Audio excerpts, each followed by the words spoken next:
So, welcome everybody. Thanks, Alice, for accepting our invitation. Alice Pisani obtained her PhD at the Institut d'Astrophysique de Paris in France, then hold research positions in the cosmology group of the Center for Particle Physics in Marseille and at Princeton University. She is now holding a joint professorship position at the Center for Computational Astrophysics of the Flatiron Institute and the Cooper Union in New York, as well as a visiting appointment with the Department of Astrophysics at Princeton University. Today, she will present Unraveling the universe with cosmic voids. Alice, you can start, please, when you're ready. Hello, everyone. First of all, let me thank the organizers of CosmoVerse for allowing me to talk a little bit about my work with voids today. So before jumping into the deep of the science we're going to discuss, I would like to really highlight that this is work done in collaboration with many people all around the world, and in particular, Nico Amaus, Sofia Contarini, Giovanni Verza, and Yun Wang are some of the people for which I will be showing results today. And of course, it's really a result of a much wider network of collaboration. So let's move into talking about how we can better understand our universe with cosmic voids. If we look at the standard model of cosmology, as many of you may know, given the topic of these CosmoVerse seminars, we are nowadays in the so-called understanding of our universe known as lambda CDM. So in lambda CDM, we understand 5% of our universe because we know that the universe is composed of ordinary matter of 5%, at 27% of dark matter and 68% of dark energy. But because we don't understand dark matter and we also don't know the nature of dark energy, this 95% of our universe that is unexplained is really an open door to new physics. Now, today, I will talk about one of the ways in which we can actually have a better understanding of our universe, and this relies on using the underdense regions cosmic voids. So I will start with a short summary of the use of large-scale structure voids to better understand our cosmological model. Then I will explain how we find voids in large-scale surveys.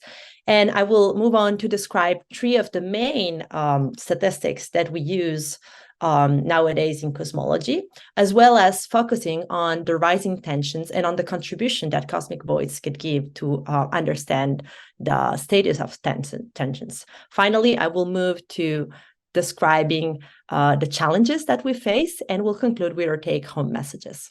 So let's start with looking at constraining the universe with large-scale structure voids and better understanding of our cosmology. What we do nowadays when we look at data from large-scale surveys is really that we look at the distribution of galaxies, such as the one that you see in this map from the Sloan Digital Sky survey.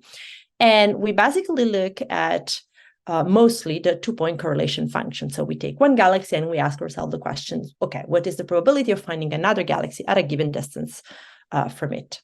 Now, it turns out that these maps contain way more information beyond the two-point correlation function. And one way to access such information is to look at the underdense regions, so regions where there are very few galaxies, and those regions are known as cosmic voids. Cosmic voids are a unique spot to better understand our universe. As a matter of fact, they are the regions where we have the fewest matter in the universe by definition. We don't have a lot of matter, they are underdense, which means they are dark energy dominated. They are the first regions in the universe where dark energy started to rule. Because of their low density, cosmic voids also promise to be particularly sensitive to diffuse components, and one example is massive neutrinos. Finally, because we also could try to understand the current observations of the acceleration of our universe by modifying general relativity, it is also interesting to notice that cosmic voids are really sweet spots to test gravity.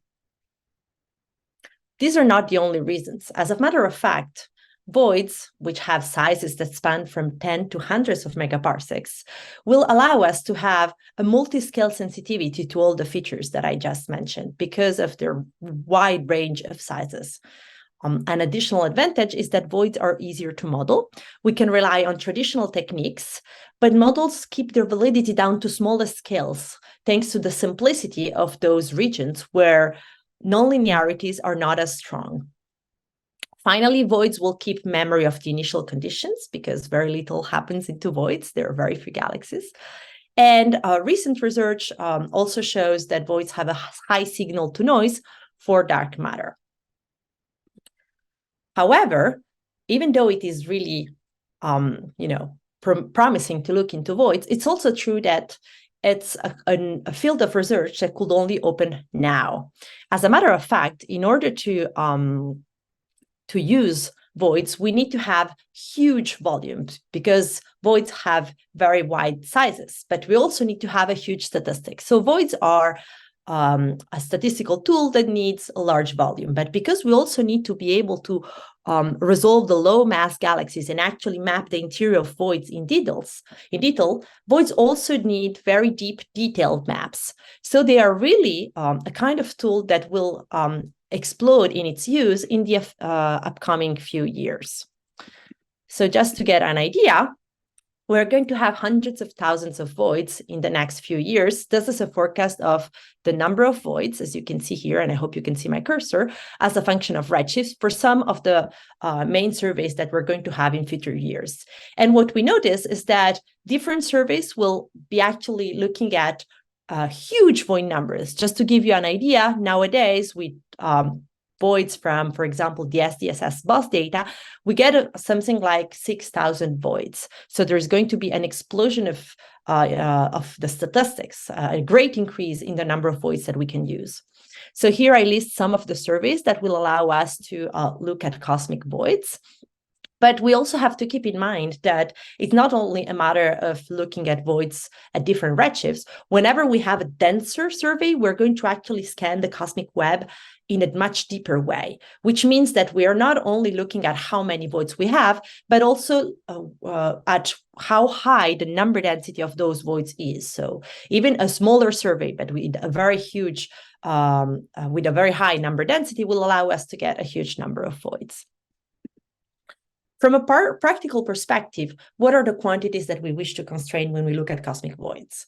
Well, we will go a little bit into the details of the models very soon, but just to give us a little bit of context, we're going to look at omega m and omega matters, omega m and omega lambda, which will inform us on the content of our universe. We're going to look at sigma 8, which tells us about the amplitude of the density fluctuations, and then we're going to look at the growth rate of structure. Now, because we measure voids in the galaxy distribution, as a matter of fact, we will never be able to constrain the growth rate of structure F, but we will look at constraints on F over B, where B is the bias. Because we said that voids are particularly sensitive to dark energy, we're also going to look at the dark energy equation of state and typically trying to understand and put constraints on omega naught and on W naught and WA to understand, for example, if dark energy evolves with redshifts or changes with redshifts. Finally, two further parameters we're interested on, as I mentioned before, voids are sensitive to neutrinos, so cosmology, we can constrain the sum of neutrino masses, and voids can play a role in this constraining game. And finally, very recently, results show that voids can also be sensitive to current tensions in the framework of constraining H naught, the Hubble constant. So these are the cosmological parameters that we're going to look at. But before doing so, we want to understand how we actually find voids in large-scale maps of galaxies.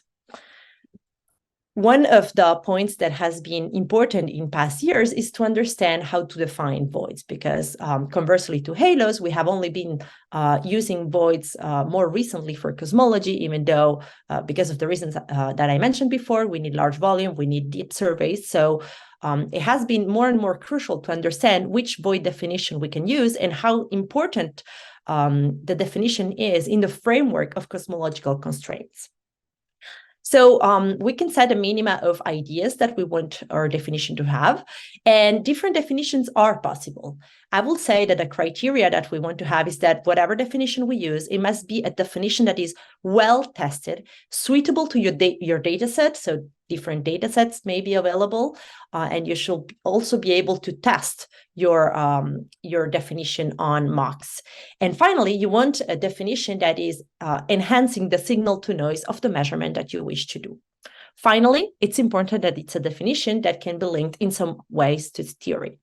So the definition that we've been using in latest years is given by this algorithm that has been developed by a bunch of researchers in Paris. It's called VID, which is the French word for void, and it's the acronym for Void Identification and Examination. This is a public code, and it has the advantage that it will not assume a shape for a void. It's able to provide a detailed shape for voids, and because voids have very complicated shapes when we find those in the cosmic web, it's important that we have no a priori on this.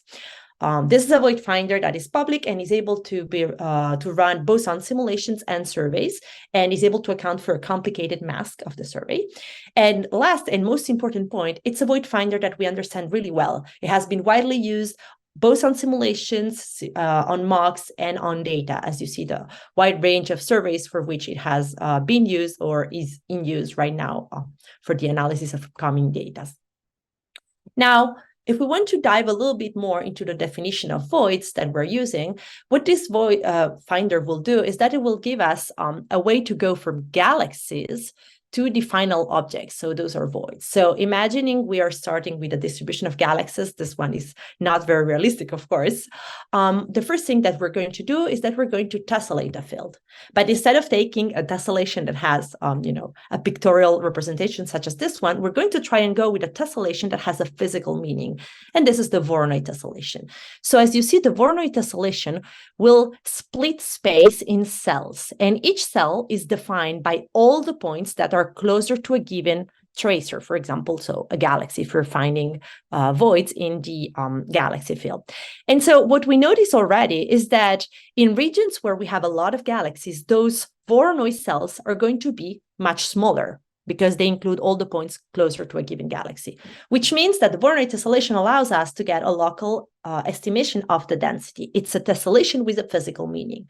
Now, please bear in mind that in this particular case, the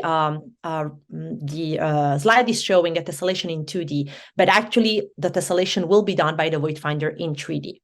So what's the next step? If we look at a slightly more realistic field, right, this is a field of simulated halos that you see. Every halo is a point, and a Voronoi tessellation has been found. And you see the effect I was mentioning before, where there are a lot of tracers, so galaxies, halos, whatever that will be, your Voronoi cells are going to be smaller. And then in regions where you have very few, you're going to have larger cells.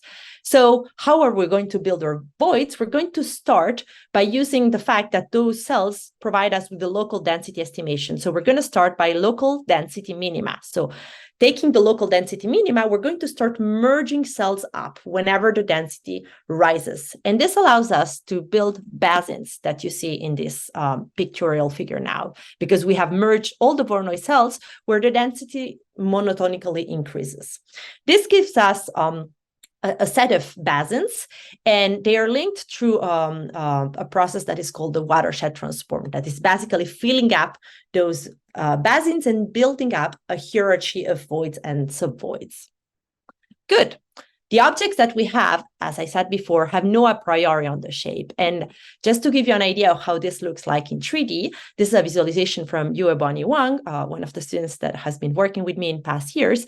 And you really see that you have here the galaxies that constitute the void sitting at the surrounding of the void, and then very, very few galaxies in the interior part.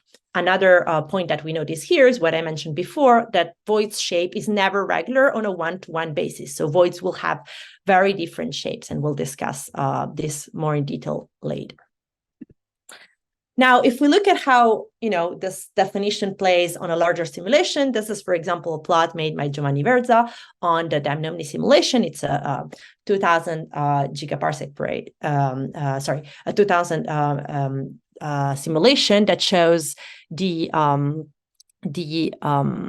2000 megaparsec per rate simulation that shows the hierarchy of voids and subvoids that we get. And you really see that the edges of voids will lie close to the regions where we have higher density, and then the inner region of voids is actually more underdense. So what is the void finder providing us with? It's going to provide us with void centers, void radii, and tracers. So as a matter of fact, what we can do is that we can combine this quantity and use voids for cosmology. But using voids means having more than one application. And now I will explain a little bit more what this means. We can look at, for example, the void shape. So as a matter of fact, this corresponds to the void galaxy cross-correlation function. So we're taking your void center and we're asking, okay, what's the probability of finding a galaxy at a given distance from it? And so this probability will be low in the center and increases then when I move away from the void center. This is the void galaxy cross-correlation function. As a matter of fact, the shape or density profile of my void. The second statistic that I can look at is void numbers. So basically counting how many voids I have of different sizes. And finally, I can look at void clustering. So I can ask, if I take a void center, what's the probability of finding another void center at a given distance from it?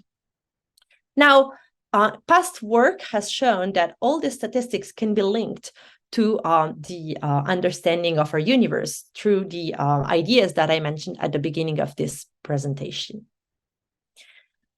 But all these statistics are not at the same degree of maturity.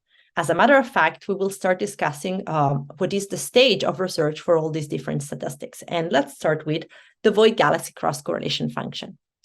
So as I said before, void shape is not regular on a one-to-one basis. But as a matter of fact, if I look at the universe, and I assume, that at large scales, my universe is homogeneous and isotropic, there is no reason for having a preferential direction in the universe once I assume this. And therefore, it means that if I take many different voids of very different shapes and I stack those, my stack will have a spherical symmetry in real space. And the reason we're interested on this is because, of course, in cosmology, we like objects that have standard properties. And if voids are spherically symmetric in real space, I can use those as standard spheres. Basically, what it means is that I can plot the density profile of the void, which is what you see here, right? You see the density is low at the center, and then when I move away from the void center, so increasing radius, the density is going to increase, right? So I'm going to have more and more galaxies when I move away from my void center. However, we observe voids in redshift space, which means that even though they are, spherically symmetric once I stack my voids in real space, this is not going to be true when I stack voids in observations.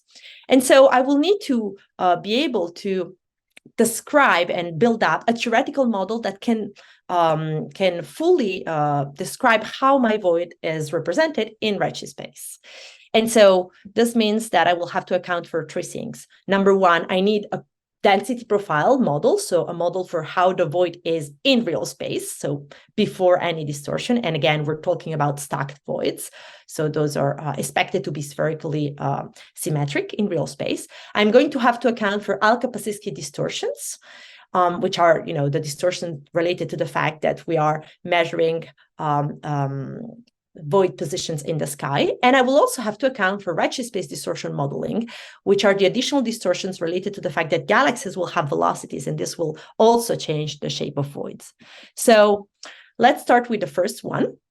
If we're building a model for the observed void galaxy cross-correlation function, and we're going to see very soon why this is interesting from a cosmology perspective, we can first start with building a model for the real space density profile.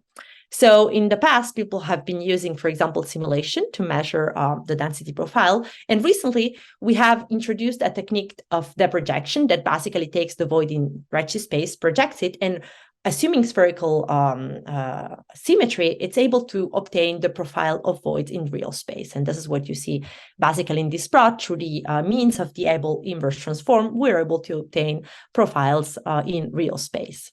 This is really the very first step, right? We have a way to obtain the real space density profile. After this, we have to introduce, effects that happens when we actually look at voids in surveys. So we're going to consider first the Alka-Pasiski distortion, right? So the Alka-Pasiski distortions, those are geometrical distortions related to the fact that we measure quantities in the sky that will have to be converted into physical sizes. And here is really where our cosmology is appearing, because we see that when we want to convert for example, delta z and delta theta, so the angular size of our object, we have to choose and pick a fiducial cosmology. And this will allow us to, test later our cosmological model, because what we're going to do is that we're going to pick some values of cosmological parameters. And if those are correctly picked and correctly chosen, it will mean that our voids will actually look spherical in once I convert everything into distances. And finally, the last step of this model is redshift space distortions, right? Redshift space distortions are due to the fact that the galaxies that compose our void will have velocities, and these velocities will actually distort the shape of voids. So we want to account for this, and we have a very simplistic way to model these velocities that has been developed by Peebles in the 1980s. Now, putting all the ingredients together, we can model the void stack in redshift space. And this formula is the model that we have. So the following step is to just go to a mock and test how this model performs in terms of, describing the void stack that we observe. And so this is work done in collaboration, in particular with Nico Amaus. What you see here is the void in 2D, where basically you look, the coloring here is providing the density, and you see that the density is lower in the center. And as we move away from the void center, we get a higher density that, gives this shell that is encapsulating or underdense region of the void. We can look at this by also looking at the monopole and quadrupole of the void galaxy cross correlation function. So this is the monopole. In blue, it looks, of course, very much corresponding to the density profile, underdense in the center and going up. And then we have the quadrupole, which is given by this red line, and the hexadecapole. Now, what you're seeing in this plot is a measure. So we took a mock, and basically we ran a void finder based on the position of the galaxies or halos in the simulations, and then we built our voids. We stack our voids, and once we have done this, we'll overlap the measure on the mock with the theoretical model, which is this white line here. And you see that the black and white line really overlap very well down to the very core of voids. So this means that we have a robust way to model how voids look like in surveys. And as we have seen before, this model depends on cosmology. So it's going to allow us to test cosmology. So what we did in this work is now to say, okay, let's go and look at the data that we have from current surveys. And so in particular, we looked at voids from the BOSS survey, so the SDSS. This is the void numbers as a function of radius. We have roughly 6,000 voids, and we can perform the same game. So those now are data, so it's of course more noisy, but we see that the model is still able to capture reasonably well the density profile and the density contours of our stacked void. And as I mentioned before, because of the dependence of the model from the Alka-Pasiski parameter that we see here, epsilon, and from the fact that peculiar velocities will also depend, on the gross rate of structure, we can actually constrain cosmological parameters. And we get a fully independent way to obtain constraints on omega m and on the gross rate of structures. Now, this methodology is so far independent of simulations in the sense that we didn't calibrate anything at all. We used the projection technique to get the density profiles in real space. But we may ask ourselves the questions, okay, these numbers are really precise and very interesting because it's an independent constraint. But what if we still want to use simulations? Well, we can do that by taking the model here. And you see that there are two values here. M that stands for the amplitude of the monopole, and Q that stands for the amplitude of the quadrupole. And instead of leaving those completely free, we can decide to say, okay, I'm going to fix those to values that are measured in a simulation.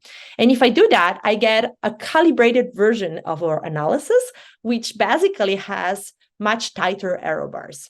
So even though, of course, this is based on simulations, it tells us how more powerful the technique can become if we get a better understanding of how to model these two parameters, M and Q. Okay. The question we can ask ourselves before moving to another observable is, this has been done with BOSS data. How will it perform with future surveys? And as many of you may have heard of, the Euclid satellite launched recently and is already providing beautiful images. And in this particular work, with my colleagues, Nico Amaus and Marie Aubert, we have looked at what are the capabilities of the void galaxy cross-correlation function in terms of constraining cosmology. And in this case, we used the flagship MOC from Euclid, which really gives us an idea of what Euclid data will be like. And we see that in this plot, we get constraint on W and omega dark energy. So we're able to get independent constraints on those parameters from voids. And here you see a comparison of how those constraints from the shape of voids, so the void galaxy cross-correlation function, perform compared to other Euclid probes and even to the BOSS measurements I was talking about before. Okay, so before moving to another observable, I want to conclude on the observed void galaxy cross-correlation function constraints. This plot was basically not existing something like 10-ish years ago. There were no constraints from the void galaxy cross-correlation function, and we now have a huge set of both constraints and forecasts. So the top plot shows constraints on the growth rate of structure, and the bottom plot shows the Alko-Pasiski constraints. So basically, those come from both geometrical distortions for the bottom plot and dynamical distortion for the top plot. And you see how our error bars are getting tighter and tighter. And these points here in particular highlight the constraining power that we will have, for example, with the Euclid dataset. So this technique is a technique that is really robust nowadays, and it's already providing powerful constraints and is going to become increasingly powerful in the upcoming few years. So once we've talked about the void galaxy cross-correlation function, and we're going to discuss all of this very soon in the framework of tensions, I want to briefly highlight what we can do with a completely different statistics that is related to voids, and that's the void size function. So what is the void size function?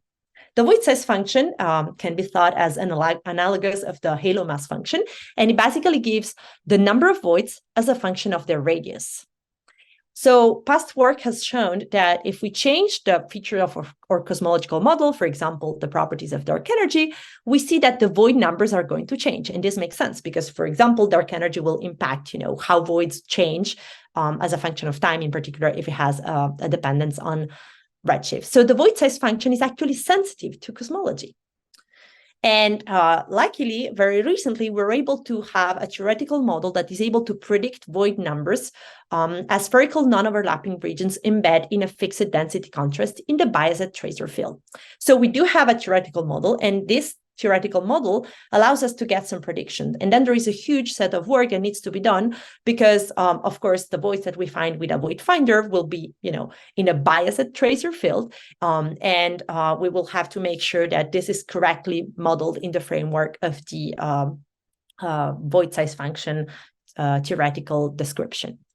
So this is really work that has been done by many groups in recent years. And I would like to drive your attention on the fact that we're able to predict void numbers, but that this involves, an important relationship because we need to calibrate the model that predicts voids in the dark matter field to be able to describe voids in the tracer field. And this involves in considering this relationship that has a parameterization for the large-scale effective bias that involves two different parameters. And we're going to discuss very soon how those can be used to extract constraints. So the first time this has been looked at in detail is work led by Sofia Contarini and Giovanni Verza in the framework of the Euclid collaboration. So again, taking this huge MOC from Euclid and trying to say whether we can fit or not the void size function. So these are two different redshift bins. And because it's a MOC, we have both real space and redshift space, and we can play with our model and see if we can reproduce what we see in the MOC. And it turns out that we can. So if you think of the theoretical model that I briefly mentioned in the previous slide, we see that it has a dependence on cosmological parameters, which means that once we go there and measure voids in the survey and we count voids and we build up our void size function, we can actually constrain those cosmological parameters. And this is what we do here. So for example, in this particular work, we looked at constraints on omega m, sigma 8, and then the dark energy parameters that we can see here.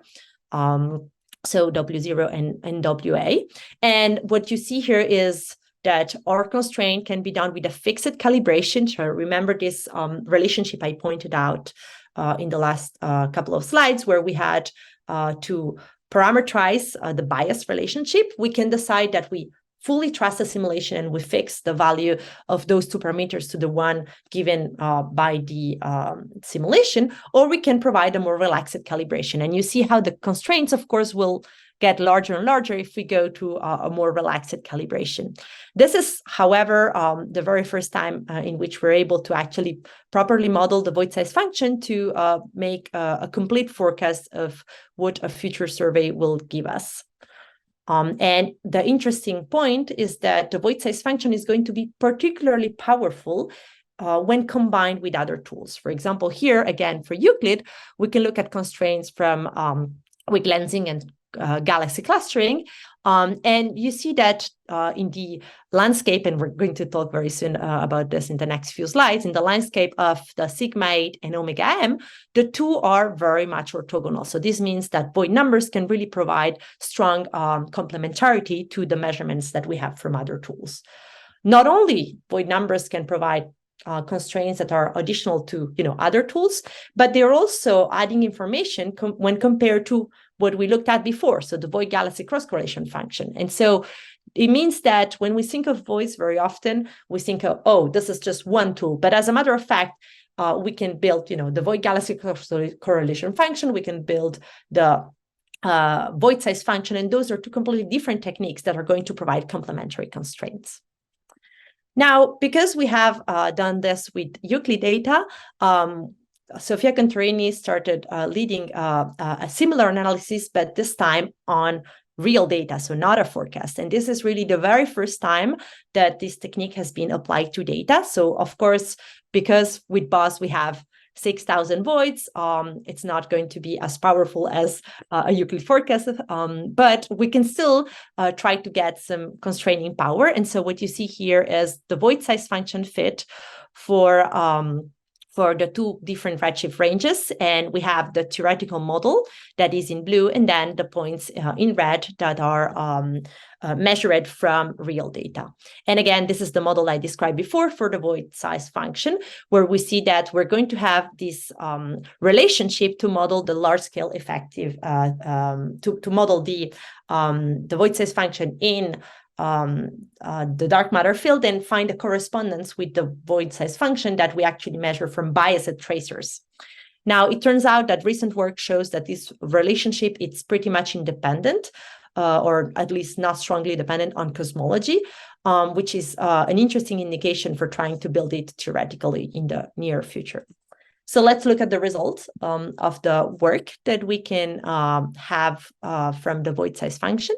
What you see in this plot is constraints that we can get on omega m and so on dark energy, and then omega m and sigma 8. And in this plot, I would like you to pay attention to what I mentioned before and how the constraints degrade when we move from a fixed calibration to a more relaxed calibration, which will really motivate the community to try and understand better this relationship and this calibration that we are performing so far. Because we have now some results that, as I mentioned, involved omega m and sigma 8, I would like to spend some time discussing what is the contribution that voids can have in the framework of rising tensions. Thanks to this analysis of BOSS data, for the very first time, we're able to look at what is the complementarity and the information that voids can bring to to help us understanding the rising tension in cosmology. So, of course, as you may have heard of, we have two different tensions in cosmology. One of those relates to the H0 parameter. And because of the way in which the void size function will depend on cosmological parameters, we're also able to constrain the H0 parameter. So as a matter of fact, this goes through the geometrical dependence that has the void size function from the way in which we measure distances. And so what you see here, those are constraints from cosmic voids. And in this case, we're showing the combination. So we're looking at void shape and void counts. And we're looking also at other tools. So for example, you see in purple here, cosmic chronometers from Moresco and others, and supernovae that we see in red. So again, it's particularly interesting to look at those parameters in the framework of the idea that we want to combine constraints that are pretty much independent. And so just to pause a little bit on how this contour for the void combination has been obtained, you see that we have constraints from void shapes that are able to provide omega m constraints, and then void number counts, which are shown here in blue. If we move on to the second constraints that we can look at with the void size function, we see here that we can, again, combine void number counts, so the void size function, and void shapes. And the constraint gets tighter and allows us to constrain, again, the omega m sigma 8 parameter space, which, of course, is one of the interesting and relevant parameter space where we have Simpson tensions in cosmology. And if we look at how these constraints are oriented, for example, with respect to cluster counts or the 3x2 point from the DS collaboration, we see that they have slightly different orientation. And in particular, even though this is, if you look at how just void counts, so in blue, would overlap with, for example, cluster counts, you see a little bit of the effect that I was mentioning before, how those two are very strongly orthogonal and therefore can provide a strong gain when we try to constrain cosmological parameters.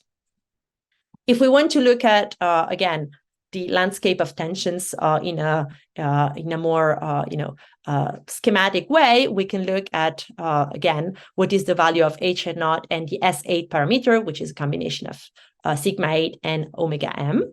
And we see that voids can now fill us in on rising tensions by providing their own measurement on both those parameters. Now, what I really would like to stress today is that the error bars, as you can see here, are still relatively large. And this is actually expected because we're only using 6,000 voids. But given the increase that we're going to have in upcoming years, with of the order of 10 to the 5 voids for most of upcoming surveys, we can expect those error bars to become very, very tight. And therefore, voids will be able to provide their own error bar and contribute to the landscape of tensions. Okay, so before moving to the challenges that we will have in upcoming years, I would like to spend some time discussing the last void statistic that I'm going to focus on today, and in particular also constraints on neutrinos, which are another relevant topic for us in cosmology, of course. So let's start with the void-void autocorrelation function. Past work, and this is work from Christina Kreisch, shows that if you change the sum of neutrino masses, the number of voids is going to change. But not only void numbers are going to change, we can look at the void-void autocorrelation function. So remembering what I said before, it basically gives you the probability of having one void center at a given distance from another void center, which is in the simple pictorial representation shown here. And of course, if you have, the mean radius of your void sample, we're going to expect this function to peak at twice the void radius, the mean void radius of your sample. And what this is showing is that, as expected, because massive neutrinos are diffuse components, they're going to have an impact on voids. And in particular, this shows that, for example, this peak is going to be very different if we're looking at different sum of neutrino masses. One of the interesting things that can be done for all the different statistics that I just mentioned is that we can combine them, of course. And so in particular, in this plot, we're showing the constraints that we can obtain for the sum of neutrino masses and for omega m when we consider void numbers, void clustering, and then cluster counts and halo clustering. So in this case, we see that because of all the different orientation, we have a huge gain in our combined constraints. And this is also true when looking at parameters such as sigma 8 and little h. Now, this particular plot has been done thanks to a huge set of simulations, which I will present in the next slide. But it really focuses into having very, very different observables that are obtained from the same data set. But before moving into talking about what we can do with such huge data set, I want to highlight a very recent result from Leander Thiele.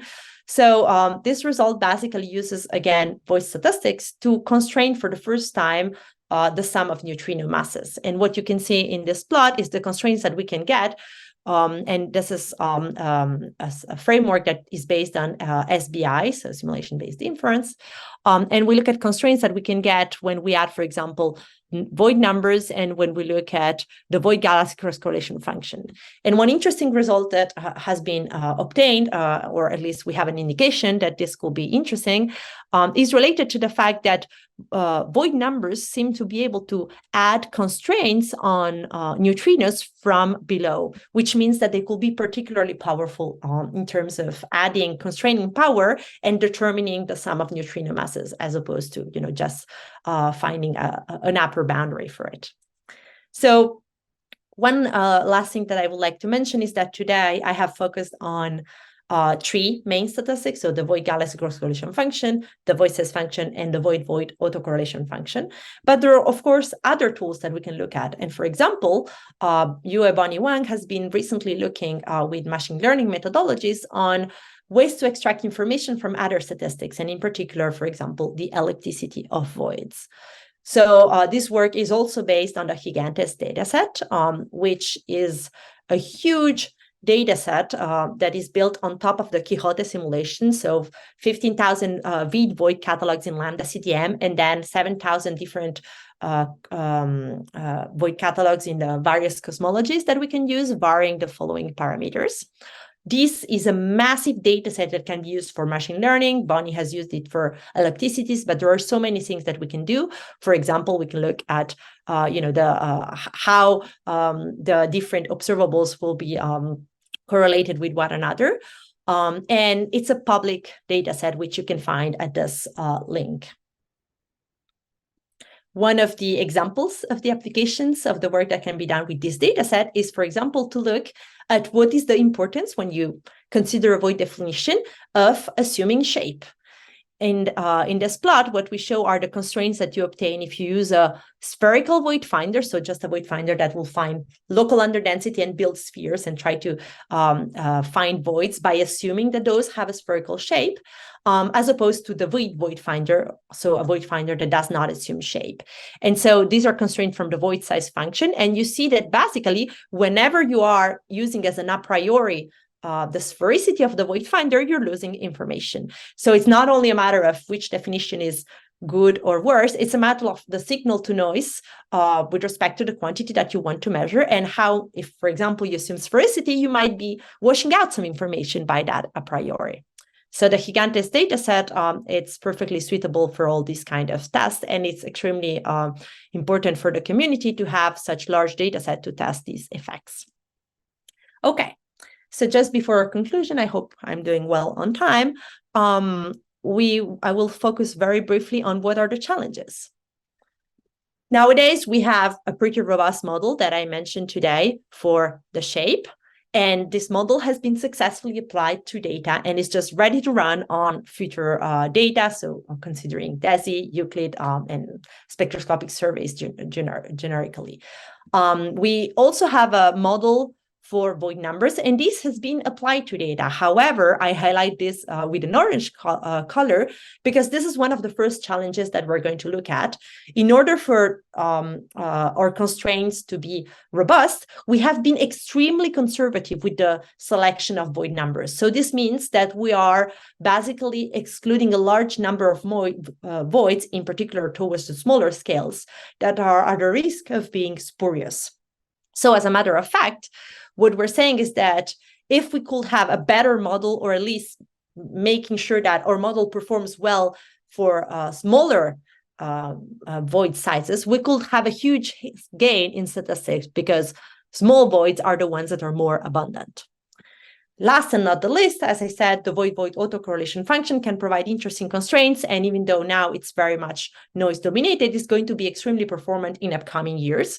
And we still have to make sure that, we have a pretty robust model that has been tested on mocks and that can then be applied to data to extract constraints.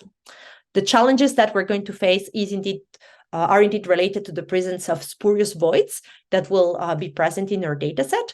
We also, as I said before, have a loss in statistics at smaller scales because we actually are going to only observe those scales with denser surveys. We want to make the best of those surveys. And this includes, for example, the PFS from Subaru or the Roman Space Telescope. So we need to improve our models to make sure that they perform well at the smaller scales, even though we are already able to reach relatively smaller scales as opposed to other methodologies for which theory breaks down at, below 20, 30 megaparsec per age.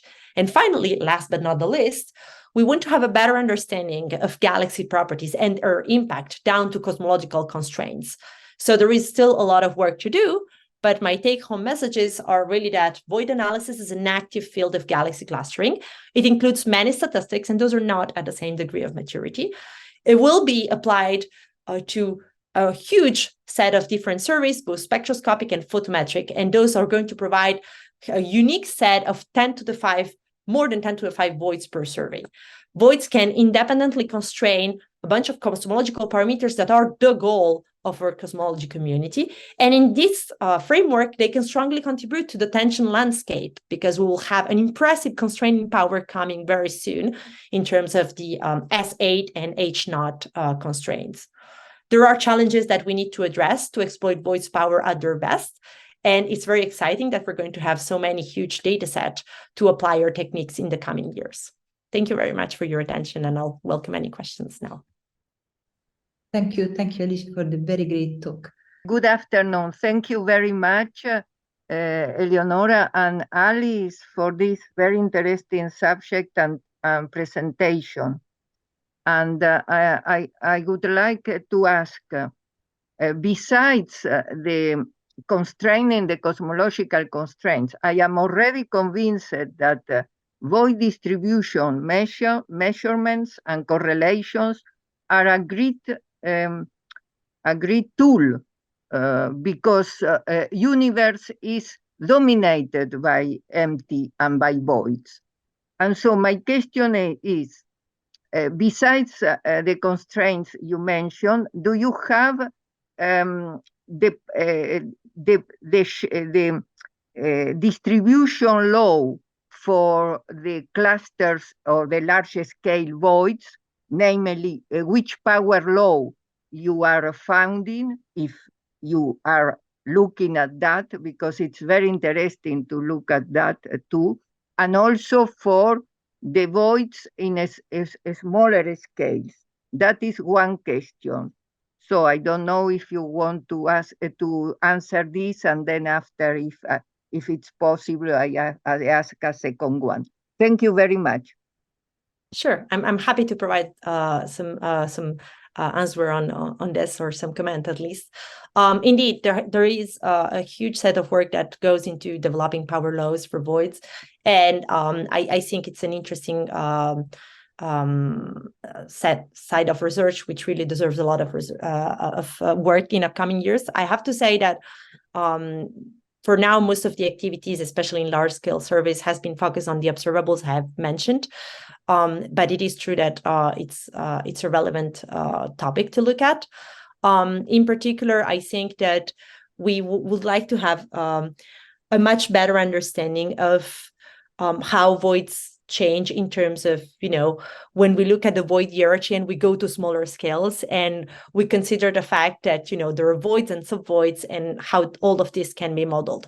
So far, because we've been using both data, we're not really sensitive to the void hierarchy because it doesn't go very deep. We're not able to resolve the low mass galaxies that will actually provide us with the voids and subvoids that we have there. But this will change, in particular, if we look at PFS and we look at, Roman and denser surveys. I have to say that as a matter of fact, there are also available data, and it will be also interesting to look more in, smaller surveys, but that are denser to look at these questions. Another survey that is particularly interesting may be SphereX, for example. This is an all sky, and it's a low redshift. So in some sense, I feel that because voids and the cosmic web is, has a hierarchical set of information, all these different surveys will actually provide us complementary information. And there needs to be more work into understanding how this is true and how the information changes as a function of scale. Yes. Because Yes, precisely. Thank you very much.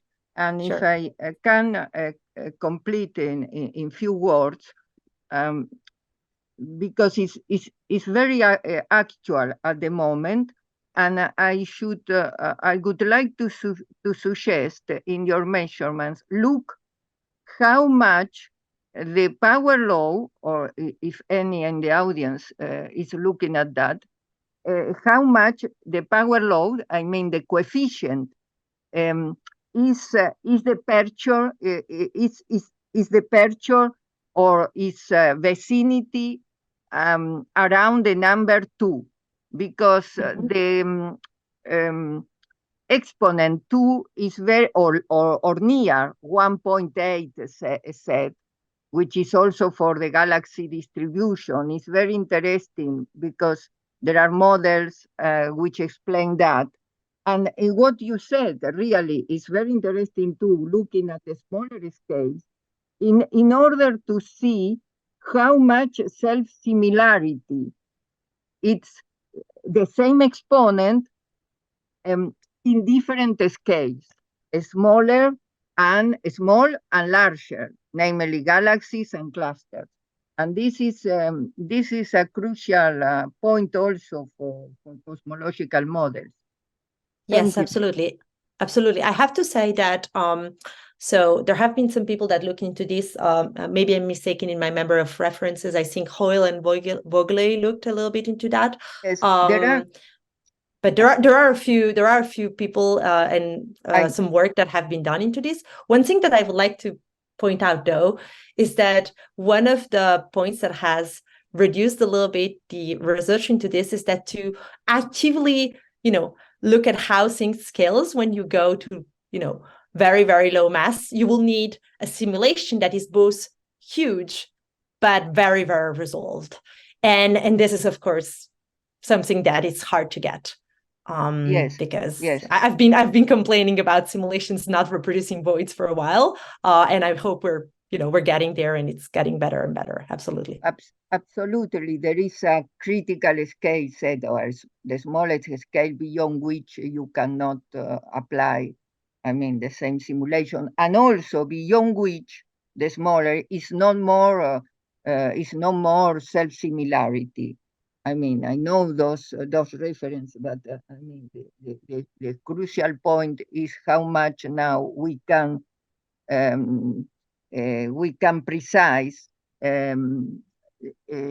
if the exponent is 2 or a departure from it, because there are, I mean, what is called the mean field theory model, which is an universality class for statistical models, could explain both galaxies distribution and void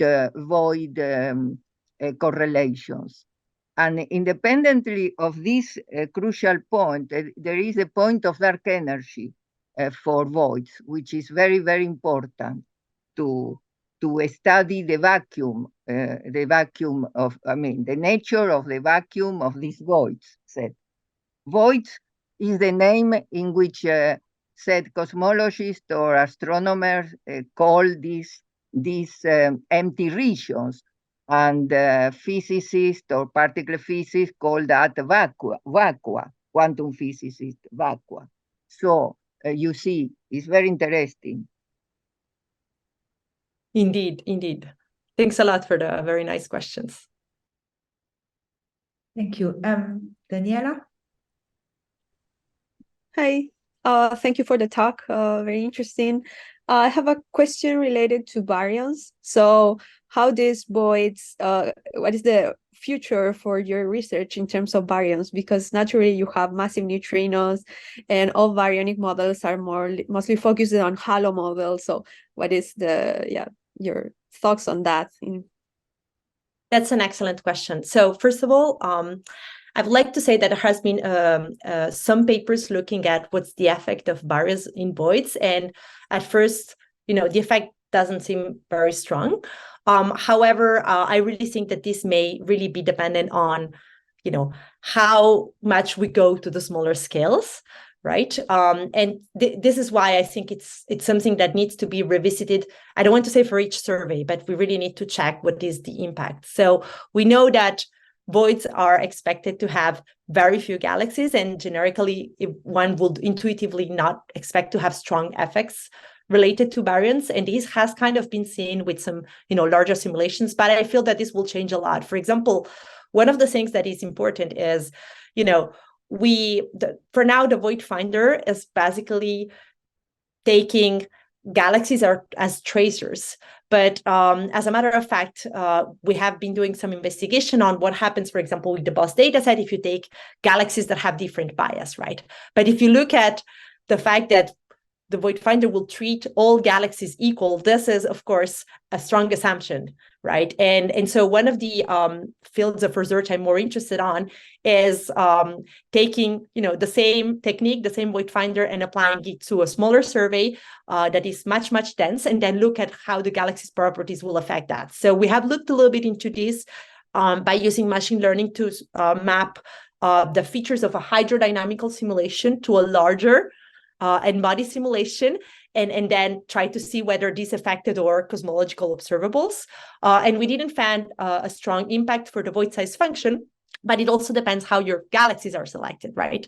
So it's definitely something we have to worry about. And I agree, it's, in some sense, one of the exciting challenges that makes this even more fun. Yeah, so when you, just a second, very short question. So when you do that, you assume a survey in terms of noise or something, or just the simulation as it is? Because that might... Right. So first of all, as we know, even if you look at hydrodynamical simulations, sometimes you will have different results if you look at different hydrodynamical simulation, depending on how things like feedback are modeled. So it's important. So what we're doing for surveys is we try to take the simulations, which of course often are not hydrodynamical, they're cosmology simulations, so there's mostly n-body, and we try to use mocks that are built to reproduce exactly what the survey will look like, right? But as a matter of fact, in terms of the hydrodynamical simulations, the point is that in the same way in which for n-body simulations, you want to check if your simulation is correct. So what do? Well, you look at, 2-point correlation function, then you look at 3-point correlation function, and then you say, fine, it looks good. But as a matter of fact, it's extremely hard to check whether your n-body simulation, for example, will reproduce void statistics in an appropriate way. And this is also true for hydrodynamical simulations, right? We still know, in some sense, very little about the properties of galaxies inside voids. So I feel it's overall, and there has been a lot of work into this, but I feel that now it's becoming more and more important because we're using voids for cosmology. We want to make sure that this does not impact our constraints.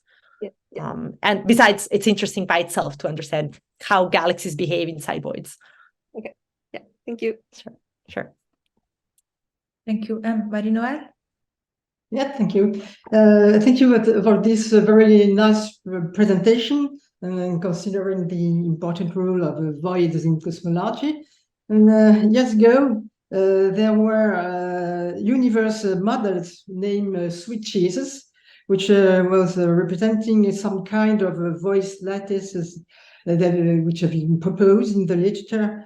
And this at that time, the aim was to get rid of dark energy. Well, would you contemplate using such models and eventually concerning them with your results? I think generically there are different models that we could, move to. One of the things that I think is limiting us is, there are a bunch of tests that we are doing that we still rely on simulations to do. So we want to be able to make sure that we understand the void finder in different setups. So it's true, we should be testing different cosmological models, and the Swiss cheese setup is one of those. Same goes for example, all the modified gravity class of models and all of that. I feel that there is some work that is being done right now, even though this is becoming more and more exciting. There is so much work to do that person power is limiting what we can do. So I think it will be an interesting project to look at. We just haven't done it yet on our side. Thank you. Sure. So let's thank Alicia again. Thank you. Thanks a lot.